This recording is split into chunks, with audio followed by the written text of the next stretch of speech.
In every office, on every single team, there's that person, right? They're not always the one with the fanciest title or the loudest voice in the room. But you know for a fact, if they were gone tomorrow, everything would just feel different. You'd feel it immediately. They're kind of the human glue holding it all together. So today, we're going to talk about your team's most undervalued and honestly, most essential secret weapon. Sound familiar? Yeah, we all know someone just like this. They're the ones who just seem to have a sixth sense for how the team is feeling. They connect the dots that no one else sees, they build bridges between people, and they do it all without ever needing a pat on the back. I bet even before I put a name to it, you already have a face in your mind. And there it is. The official term for this unsung hero is the catalyst employee. Think back to chemistry class for a second. A catalyst is something that speeds up a reaction, right? Well, that's exactly what these people do. They speed up all the positive reactions on your team. Collaboration, trust, success, and they do it by being the spark that turns a bunch of individuals into a real cohesive team. Okay, so what is it they actually do that makes them so valuable? It's not magic. It really boils down to a set of 5 core behaviors that once you know them, you'll start seeing everywhere. First up, they're natural connectors. They just can't help themselves. They're always breaking down those annoying silos between departments. Then, they're selfless mentors, the ones who take time to help others grow without ever being asked. They also do the invisible work, the thankless, unglamorous stuff, like fixing documentation that makes everyone else's life easier. They're also team health monitors, always sensing when morale is low or someone's having a bad day. And finally, and this is a big one, they're the ultimate gap fillers. You will never hear them say, "That's not my job." But here's the really uncomfortable truth. The way our companies are set up, the way we measure performance, a lot of the time we actually end up punishing these people for the very behaviors that make them so incredible. Just take a look at this. On the left, you've got everything that a traditional performance review loves. Stuff you can count. Individual achievements, lines of code, sales deals. Easy. But on the right, that's the catalyst's world. I mean, how do you put a number on preventing a huge team conflict or mentoring 5 junior employees so they don't quit? This work is absolutely vital. But because it's hard to measure, it usually just gets ignored.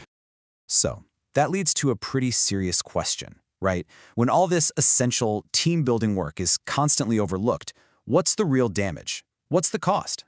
Well, the fallout is pretty severe. First, the catalyst employee burns out. They're exhausted from carrying all this invisible weight with zero recognition. So eventually, they leave to find a company that actually gets it. And when they walk out the door, a massive vacuum is created. Collaboration grinds to a halt, those silos start to creep back in, and that awesome energy the team used to have just fizzles out. And often, when a catalyst leaves, others aren't far behind.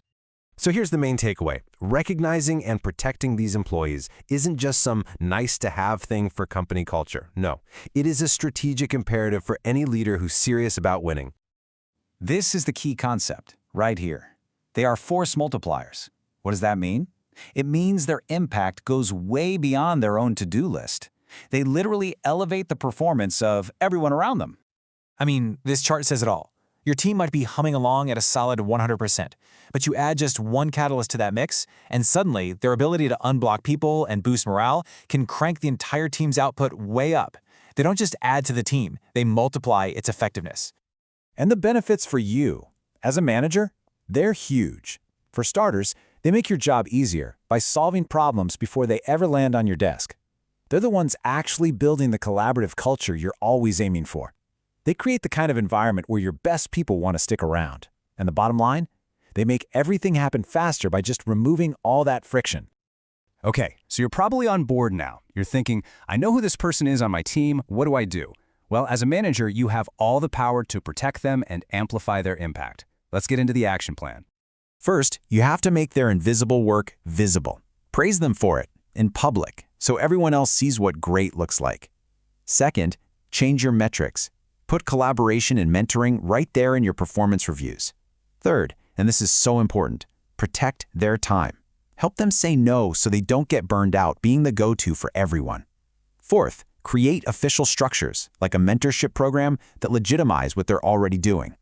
Fifth, and this is the big one, promote them. Make team building a key part of your leadership criteria. And finally, amplify their methods. When they create a great process, share it and give them all the credit. Because look, the ultimate goal here isn't just about protecting one person. It's about building an entire culture where these behaviors are the norm for everyone. And you can totally do this on purpose. Start celebrating the how behind a big win, not just the what.